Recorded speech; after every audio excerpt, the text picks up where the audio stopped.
Dear viewer, student and my friends, you're most welcome to my channel Commerce Wave YouTube classes for you. Dear student, myself Dr. Amarnath Tiwari, Divyanath PG College, Gorakhpur. Students, in this video tutorial, we are going to start a new subject, name is income tax. Dear student, income tax subject is the very important topic for BCom, MCom of different universities and professional courses like CA, CS, BCA, MCA, Tally, etc. Along with these, it is also important topic for those students who are engaged to preparing UGC NET and different competitive exams related to commerce, law and business administration, etc. This video is first part of this topic. So I am suggested to all of you, please subscribe my channel and turn on notification bell for notification of my upcoming videos. Now let's start topic, income tax. Dear student, income tax comprises two words. First is income and second is tax. आयकर या income tax दो शब्दों से मिलके बना है, income और tax, जिसका अर्थ है ऐसा टैक्स जो किस पे लगाया जाए, इनकम पे लगाया जाए, आय पे लगाया जाए, कमाई पे लगाया जाए। इस प्रकार यदि हम देखें तो जन सामान्य के लिए इनकम टैक्स का जो एक कॉन्सेप्ट है, tax on income is called income tax, अर्थात आय पर लगने वाला कर आयकर कहलाता है। आयकर को जानने से पहले आइए सबसे पहले समझते हैं कि टैक्स क्या है, व्हाट इज टैक्स, कर से क्या आशय है और इसका क्या अभिप्राय है। तो देखिए, कर जो है एक बर्डन की तरह होता है, एक भार की तरह होता है, एक अतिरिक्त चार्ज की तरह होता है। यह एक अनिवार्य वित्तीय चार्ज है जिसे देश की सरकार अपने खर्चों की प्रतिपूर्ति के स्रोत के रूप में अपने नागरिकों से वसूल करती है। अब यहाँ इस बात को स्पष्ट करना आवश्यक हो जाता है कि सरकार अपने नागरिकों पे ऐसा जुल्म क्यों ढाती है, आखिर अपने नागरिकों को वह इस प्रकार से कष्ट क्यों देती है। तो हम लोग बात करते हैं, why does the government impose taxes, government tax क्यों लगाती है।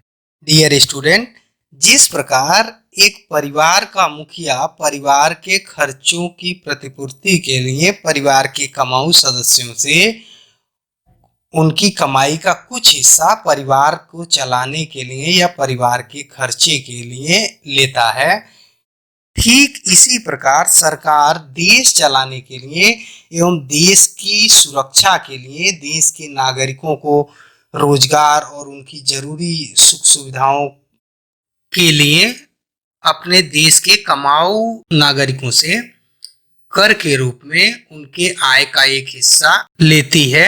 इस प्रकार यह स्पष्ट होता है कि सरकार कर क्यों लगाती है। तो सरकार कर इसलिए वसूलती है जिससे कि वह अपने नागरिकों को स्वास्थ्य सुविधाएं प्रदान कर सके, providing health facilities to citizen, providing education through government schools, college, universities, government subsidy on LPG। देखिए, सरकार जो है वो गरीब नागरिकों को मुफ्त में LPG सिलेंडर देती है या सब्सिडी पर गैस के सिलेंडर देती है, किसानों को फर्टिलाइजर पे सब्सिडी देती है और बहुत सारी एसेंशियल जो कमोडिटीज होती हैं, जरूरी आवश्यक जो दवाएं होती हैं इत्यादि, जिस पर सरकार सब्सिडी के रूप में अपने नागरिकों को राहत प्रदान करती है। सरकार अपने देश की सेवा में लगे हुए सरकारी जो कर्मचारी हैं या स्टेट गवर्नमेंट के जो एम्प्लॉइज हैं उनकी सैलरी पे करती है, उनके लिए पेंशन का भुगतान करती है, नेशनल सिक्योरिटी और पब्लिक एडमिनिस्ट्रेशन पे व्यय करती है, देश की सीमाओं पे सेना काम करती है, लोकल में पुलिस एडमिनिस्ट्रेशन काम करता है, जिससे देश में सुरक्षा का वातावरण बना रहे। और इस पर जो व्यय है वो किसको करना होता है, सरकार की जिम्मेदारी होती है, सरकार को ही करना रहता है। इसके अतिरिक्त सरकार इंफ्रास्ट्रक्चर डेवलपमेंट जैसे ब्रिज बनाना, सड़कें बनाना, डैम बनाना, पावर हाउस बनाना, रेलवेज, एयरपोर्ट जैसी सुविधाएं प्रदान करती है अपने नागरिकों को, और जिससे कि देश के नागरिकों का जीवन स्तर ऊंचा उठ सके। इन सब खर्चों के लिए सरकार को अपने नागरिकों के ऊपर विभिन्न प्रकार के कर लगाने पड़ते हैं, और इन्हीं में एक कर है आयकर, जिसका अध्ययन हम इन वीडियो क्लासेस के द्वारा करेंगे। डियर स्टूडेंट, आइए बात करते हैं सरकार अपने नागरिकों पे जो कर लगाती है वो कौन कौन से हैं, या उनका क्या वर्गीकरण है, क्लासिफिकेशन ऑफ टैक्सेस क्या है। इंडियन टैक्सेशन सिस्टम में यदि हम बात करें तो टैक्स के दो रूप देखने को मिलते हैं। पहला है डायरेक्ट टैक्स और दूसरा है इनडायरेक्ट टैक्स। डायरेक्ट टैक्स का मतलब प्रत्यक्ष कर और दूसरा इनडायरेक्ट का मतलब अप्रत्यक्ष कर। Direct tax is a system of taxation in which tax is borne by the person whom it is levied. It means in this system tax levied directly on the taxpayer who pay it to the government and cannot pass it on someone else. Means in this system taxpayer cannot be transferred tax burden to another person. In direct taxation system, incident of tax and impact of tax fall on the same person. इसको एक उदाहरण की मदद से यदि हम समझें तो देखें, यदि कोई एक पर्सन है मिस्टर एक्स जो साल भर में 10 लाख रुपए कमाता है। अब यदि सरकार उसके इस कमाई पर सपोज दैट 1 लाख रुपए का टैक्स लगाती है, तो मिस्टर एक्स इस टैक्स को किसी और पर्सन से वसूल करके सरकार को नहीं दे सकते, अर्थात इसे वह किसी और को ट्रांसफर नहीं कर सकते। इसका भार किस पर अल्टीमेटली पड़ना है, तो इसका भार अल्टीमेटली मिस्टर एक्स पर पड़ना है। इस प्रकार ऐसा सिस्टम जिसमें इंसिडेंट्स ऑफ टैक्स और इम्पैक्ट ऑफ टैक्स, अर्थात जो व्यक्ति कर का भुगतान करे, कर का प्रभाव या कर का जो भार है उसी व्यक्ति पर पड़े, तो इस प्रकार के सिस्टम को डायरेक्ट टैक्स सिस्टम अर्थात प्रत्यक्ष कर व्यवस्था कहते हैं। अब आइए देखते हैं इनडायरेक्ट टैक्स सिस्टम को। Indirect tax system direct system के ठीक उलट होता है, अर्थात इनडायरेक्ट सिस्टम में कर का वास्तविक भार उस व्यक्ति पर नहीं पड़ता है जो कर का भुगतान करता है, बल्कि वह व्यक्ति जो कर का भुगतान करता है वह इसे अन्य व्यक्तियों से वसूल लेता है। इस प्रकार कर का जो भार है वह पेमेंट करने वाले पे नहीं पड़ता बल्कि किसी और पे पड़ता है, अर्थात इसमें जो टैक्स का भार है वह भुगतान करने वाला किसी और पर टाल सकता है, इसकी गुंजाइश होती है। इस प्रकार के सिस्टम को इनडायरेक्ट टैक्स सिस्टम कहते हैं। It means indirect tax system is a system of taxation in which the incidence of tax and impact of tax fall on the different persons. In this system, burden of tax shifted to another person. It means a person who pay the tax can be shifted burden of tax upon another person. This type of taxation system imposed by the government on that type of taxpayer who engaged rendering of goods and services. Indirect taxation system को यदि हम एक उदाहरण की मदद से आपको समझाने की कोशिश करें तो जैसे देखें कि यदि कोई विक्रेता है जो बुक सेलर है, उसके वहां इनकम टैक्स की बुक की कीमत है 500 रुपये।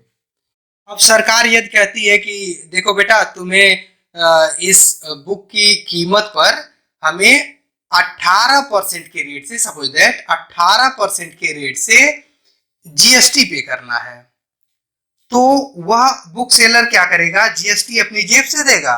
नहीं, जब कोई व्यक्ति उससे बुक खरीदेगा तो वह किताब के लिए कितना चार्ज करेगा, 500 रुपये प्लस जीएसटी, यानी 18% के रेट से 90 रुपए की जीएसटी उसमें चार्ज करेगा। और इस प्रकार से वह जो क्रेता होगा यानी खरीदार होगा उससे कितने रुपए लेगा, तो 500 रुपए किताब के और 90 रुपए किसके लिए, तो सरकार के कर के लिए, जीएसटी के लिए लेगा। और वह 90 रुपए वह क्या करेगा, सरकार को पेमेंट कर देगा, सरकार को दे देगा। तो देखिए यहाँ पर टैक्स का भुगतान किसने किया, तो बुक सेलर ने किया। और टैक्स का वास्तविक भार किस पर पड़ा, इसका इंपैक्ट किस पे पड़ा, तो जिसने किताब खरीदा उस पर पड़ा, क्योंकि जिसने किताब खरीदा उसने तो 590 रुपए दिए, जिसमें से 500 उस किताब की कीमत हुई और 90 रुपए सरकार का टैक्स। लेकिन क्या जो बुक खरीदता है वह सरकार को टैक्स देता है? नहीं, विक्रेता सरकार को टैक्स देता है। इस प्रकार का यह सिस्टम ही बनाया गया है जिसमें जो टैक्स पेयर है वह अपने बर्डन को, अपने टैक्स के प्रभाव को दूसरे पर शिफ्ट कर सकता है। अल्टीमेटली जो टैक्स का भुगतान है वो किसको करना होता है, विक्रेता को। और इस सिस्टम में ऐसा देखने को मिलता है कि जो विक्रेता होते हैं वह या सर्विस प्रोवाइडर होते हैं वह अपने टैक्स का भार किस पर टाल देते हैं, ग्राहकों पे टाल देते हैं, ग्राहकों से लेते हैं। और किसको भुगतान करते हैं, तो सरकार को भुगतान करते हैं। तो इस प्रकार देखें यहाँ पर इम्पैक्ट ऑफ टैक्स और इंसिडेंस ऑफ टैक्स अलग हुआ, यानी भुगतान करने वाला कोई और है और टैक्स का वास्तविक भार किसी और पे पड़ रहा है।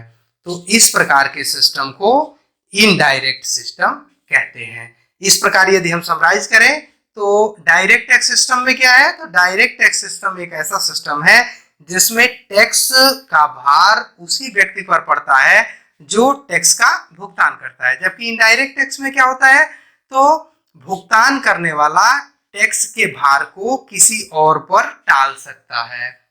अब बात करते हैं डायरेक्ट टैक्स के क्लासिफिकेशन की। तो डियर स्टूडेंट, यहाँ पे इंडियन टैक्सेशन सिस्टम में डायरेक्ट टैक्सेस के 3 क्लासेस हैं, 3 प्रकार थे, income tax, gift tax and wealth tax. Dear student, मैंने अभी कहा कि डायरेक्ट टैक्सेस के 3 प्रकार थे का मतलब अब 3 नहीं है। अभी क्या है, अर्लियर में गिफ्ट टैक्स और वेल्थ टैक्स को गवर्नमेंट ने हटा दिया है या इसको न्यूट्रल कर दिया है। अब जो है गिफ्ट टैक्स और वेल्थ टैक्स का भुगतान नहीं करना है। तो इस प्रकार देखें तो डायरेक्ट टैक्स के अंतर्गत केवल एक ही टैक्स सिस्टम है और वह है इनकम टैक्स। वहीं यदि इनडायरेक्ट टैक्स सिस्टम को यदि क्लासिफाई करें तो इनडायरेक्ट टैक्स सिस्टम में डियर स्टूडेंट आपको बता दें कि 2017 के पहले इसमें बहुत सारे टैक्सेस का ये एक मकड़ा जाल की तरह था।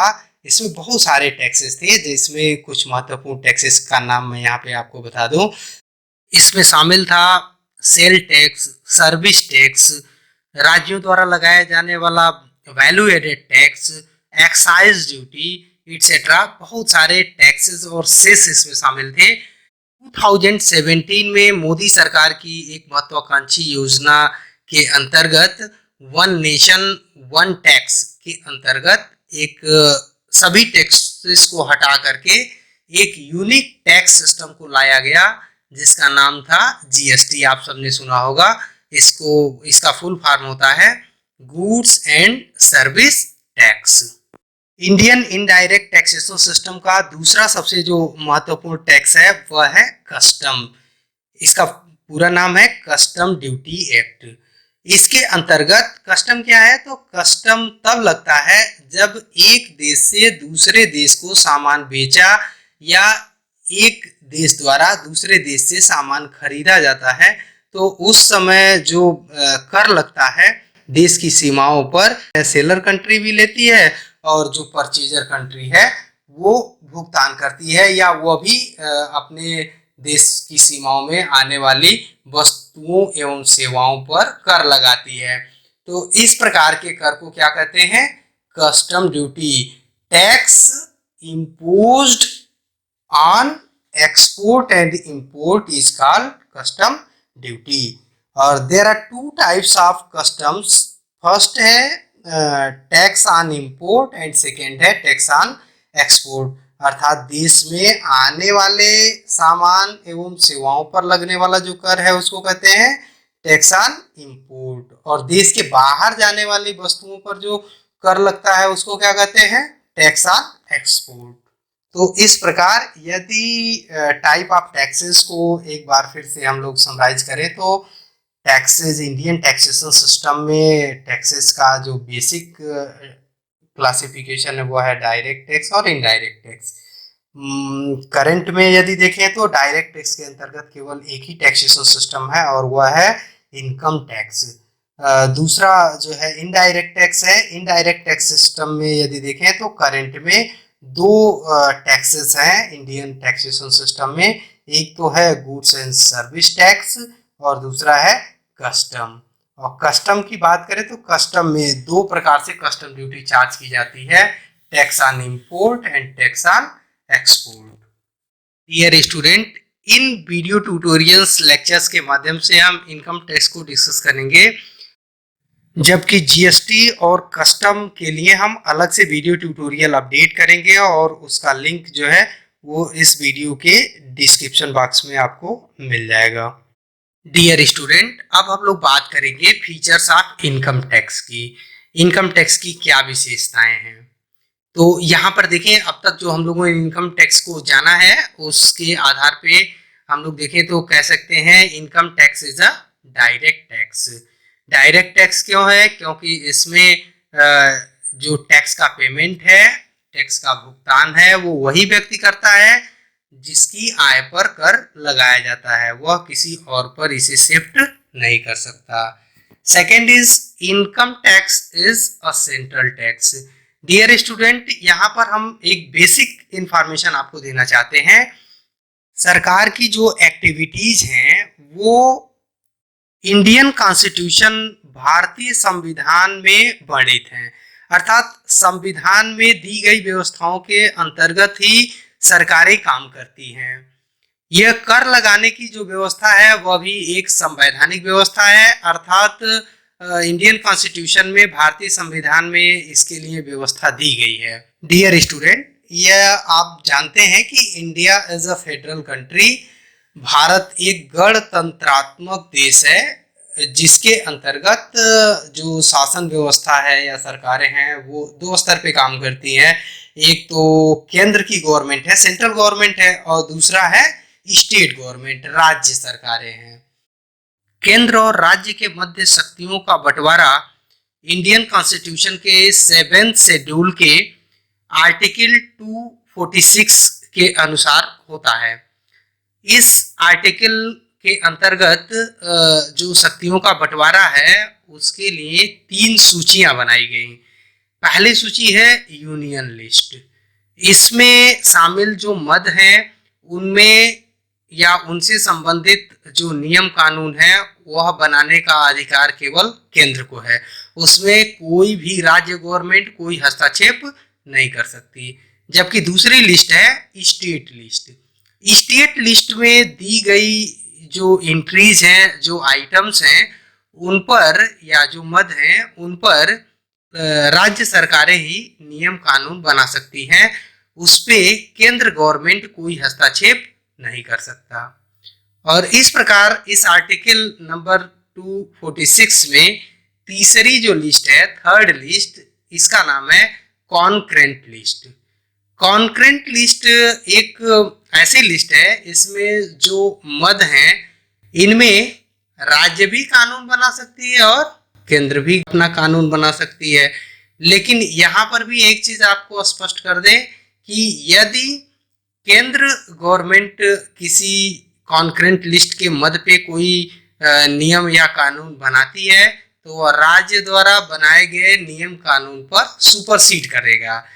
इस व्यवस्था को यदि उदाहरण स्वरूप देखें तो सेना से संबंधित, आर्मी से संबंधित, मिलिट्री से संबंधित जो नियम कानून है वह बनाने का अधिकार यूनियन गवर्नमेंट को है, केंद्र गवर्नमेंट को है। क्यों? क्योंकि सेना से संबंधित मद जो है वो कहाँ शामिल है? यूनियन लिस्ट में शामिल है।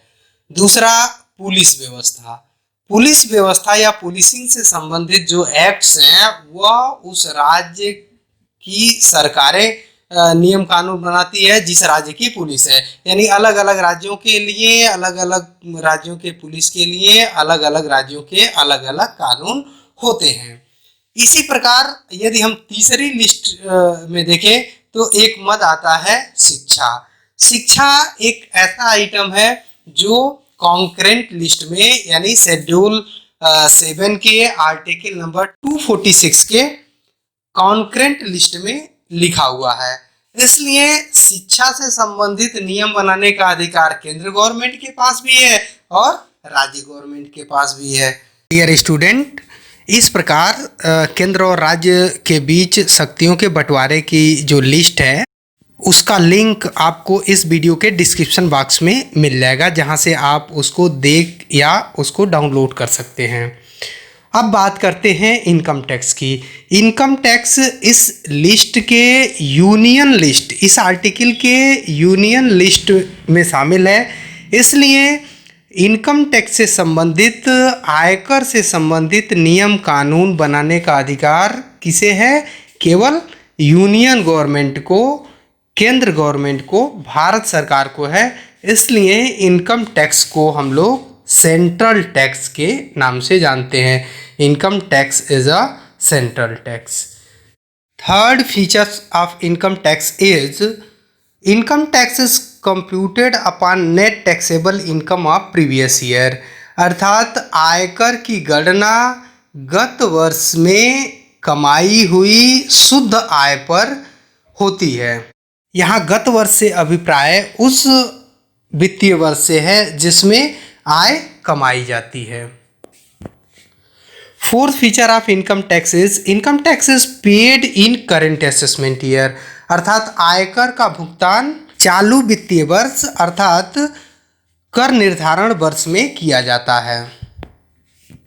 कर निर्धारण वर्ष का अभिप्राय वह वित्तीय वर्ष जिसमें आयकर की गणना एवं आयकर का भुगतान किया जाता है उसे हम कर निर्धारण वर्ष कहते हैं। Next feature of income tax is grouped in various slabs. Dear student, इसकी चर्चा हम लोग आगे करेंगे। यहाँ थोड़ा सा इसको हम बता दें कि भारत में जो इनकम टैक्स का टैक्सेशन सिस्टम है वो स्लैब के आधार पे है, जिसमें करदाता की आय को विभिन्न ग्रुपों में डिवाइड कर दिया जाता है, फिर उस पर कर लगाया जाता है। फॉर एग्जाम्पल, यदि मान लें एक मिस्टर एक्स हैं जिनकी टोटल इनकम प्रीवियस ईयर की टोटल इनकम है 12 लाख रुपए की है, तो स्लैब के अंतर्गत इनका जो टैक्स कैलकुलेशन है वो कुछ इस प्रकार से है। इस फाइनेंशियल ईयर के लिए या इस असेसमेंट ईयर 2020 और 21 की जो व्यवस्था है उसके अनुसार 2.5 लाख रुपए तक की इनकम को कर मुक्त किया गया है। इस पर कोई टैक्स नहीं लगता है। तो इनकी 12 लाख की इनकम में से 2.5 लाख की इनकम को हटा दिया जाएगा। उस इनकम पे इन्हें कोई टैक्स नहीं देना पड़ेगा। दूसरा स्लैब है 2.5 लाख से ऊपर 5 लाख तक। तो इस तरीके से देखें तो यह अंतर होता है 2.5 लाख रुपए का, यानी 12 लाख में से 2.5 लाख रुपए कर मुक्त हो गया।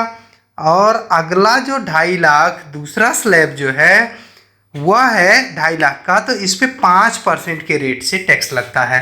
तो 2.5 लाख का 5% हुआ 12,500 रुपये। अगला स्लैब है 5 लाख से ऊपर 10 लाख तक, तो इसके बीच में आता है 5 लाख।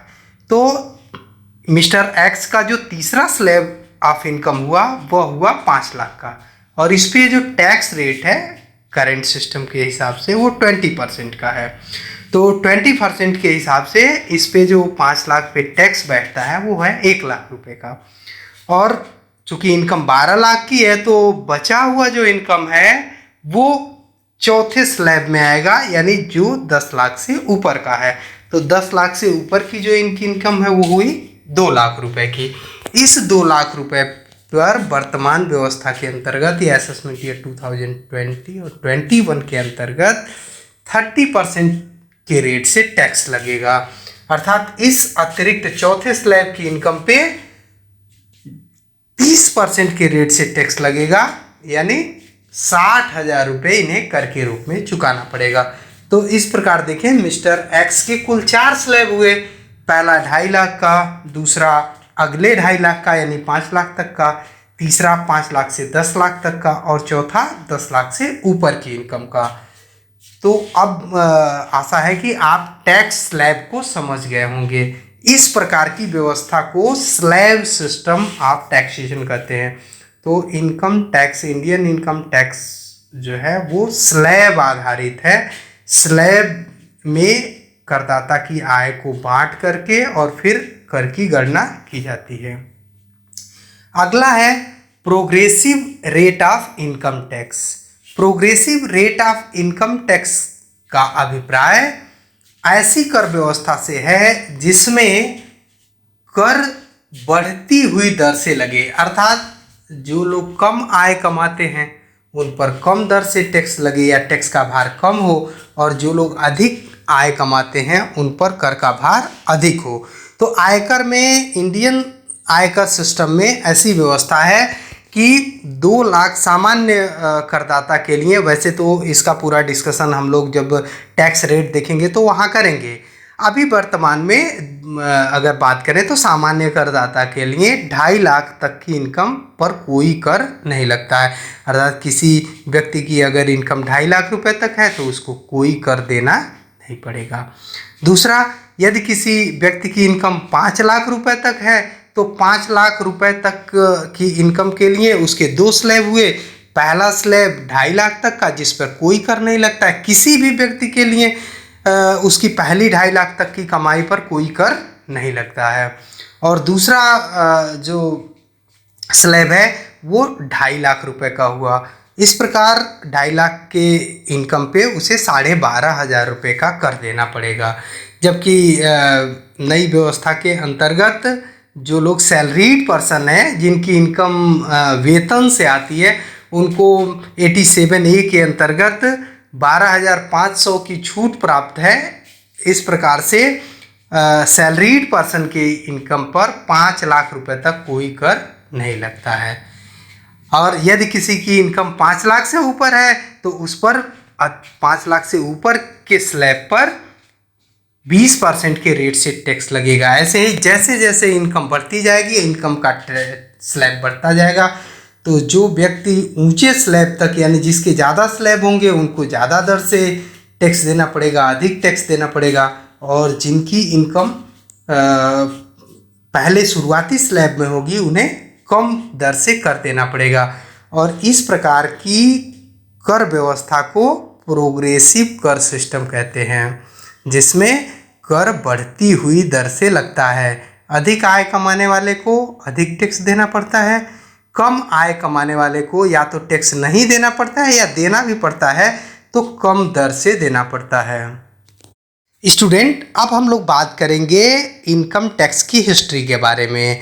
क्या इनकम टैक्स अभी लगाया जाता है या इसके प्रमाण पहले से प्राप्त हैं? तो इसका आंसर है, इनकम टैक्स जो है वो प्राचीन काल से, एंशिएंट इंडिया में भी इनकम पर कर लगाने की व्यवस्था थी। और वही कर व्यवस्था आज सुधरे हुए रूप में या एक परिष्कृत रूप में हमारे सामने इनकम टैक्स के रूप में है। आइए हम लोग बात करते हैं इसके विकास के क्रम की, स्टेप ऑफ डेवलपमेंट की और हिस्ट्री ऑफ इनकम टैक्स की। स्टूडेंट, इनकम टैक्स के प्रमाण लिखित रूप में अर्थशास्त्र और मनुस्मृति में मिलते हैं। अर्थशास्त्र आचार्य विष्णुगुप्त द्वारा लिखित मौर्यकालीन एक ग्रंथ है, जिसमें मौर्यकालीन कर व्यवस्था का वर्णन मिलता है। वहीं मनुस्मृति की बात करें तो इसमें, जिसमें प्राचीन भारत की कर व्यवस्था के बारे में बताया गया है, इसके अनुसार प्राचीन भारत में जो हस्तशिल्पकार थे या जो कलाकार थे उनको अपनी आय का 1/5 हिस्सा राजा को टैक्स के रूप में भुगतान करना पड़ता था। वहीं कृषि क्षेत्र में काम करने वाले किसान या कामगारों को फसल का 1/6 हिस्सा, 1/8 हिस्सा या 1/10 हिस्सा यह परिस्थितियों पर निर्भर था कि राजा किस दर से कर निर्धारित करता है, उस दर से इन्हें कर का भुगतान करना होता था। यदि हम मॉडर्न टैक्सेशन सिस्टम की बात करें, भारत में वर्तमान जो कर प्रणाली प्रचलित है उसकी बात करें तो इसकी शुरुआत होती है 1860 में। ब्रिटिश गवर्नमेंट के सर जेम्स विल्सन द्वारा 1857 की सैनिक क्रांति में हुए नुकसान की भरपाई के लिए भारतीय नागरिकों पर इस कर की व्यवस्था की गई। इससे यह स्पष्ट होता है कि मॉडर्न जो टैक्स सिस्टम है इसका आधार एक दमनात्मक व्यवस्था के अंतर्गत किया गया, यानी गवर्नमेंट के द्वारा रिटेलिएट करने के परिणाम स्वरूप देखने को मिला था, जिसके अंतर्गत ब्रिटिश गवर्नमेंट ने एक कानून बनाकर भारत के नागरिकों पर कर की व्यवस्था की थी, आयकर की व्यवस्था की थी, जिससे कि 1857 की क्रांति में हुए नुकसान की भरपाई की जा सके। इसके आगे भी इस एक्ट में परिवर्तन किए गए, तमाम सारे संशोधन हुए और इसी क्रम में income tax act of India 1886 यानी 1886, 1918 और 1922 ब्रिटिश इंडिया का सबसे अंतिम जो कर व्यवस्था थी या इनकम टैक्स एक्ट पास हुआ था, वह पास हुआ था 1922 में, 1922 ईस्वी में। और यह कर व्यवस्था भारत के स्वतंत्र होने के बाद भी बना रहा 1962 तक। पहली बार स्वतंत्र भारत का इनकम टैक्स एक्ट पार्लियामेंट में 1961 में पास हुआ, जिसे 1 अप्रैल 1962 से पूरे देश में लागू कर दिया गया। इसीलिए इनकम टैक्स एक्ट को इनकम टैक्स एक्ट 1961 के नाम से जाना जाता है, क्योंकि यह 1961 में पास हुआ था। लेकिन कब ये इन्फोर्स हुआ, ये पॉइंट नोट करने वाला है, आप चाहें तो नोट कर सकते हैं कि income tax act, modern income tax act जो है वह 1 अप्रैल 1962 से इन्फोर्स हुआ, अस्तित्व में आया। इनकम टैक्स एक्ट 1961 के लागू होने के बाद से आज तक ढेर सारे अमेंडमेंट हुए हैं और आज यह इस रूप में, मॉडर्न रूप में हमारे सामने है, जिसका हमें अध्ययन करना है। धन्यवाद। आशा है कि आप सबको यह वीडियो अच्छा लगा होगा, इसमें दी गई जानकारी आपको समझ में आई होगी। और यदि आपका कोई प्रश्न हो, आपकी कोई जिज्ञासा हो या आपका कोई विचार हो तो आप इसे कमेंट बॉक्स में शेयर कर सकते हैं। यदि वीडियो अच्छा लगा तो लाइक करें, चैनल को सब्सक्राइब करें, जिससे हमारी आने वाली वीडियो की नोटिफिकेशन आपको प्राप्त होती रहे। धन्यवाद।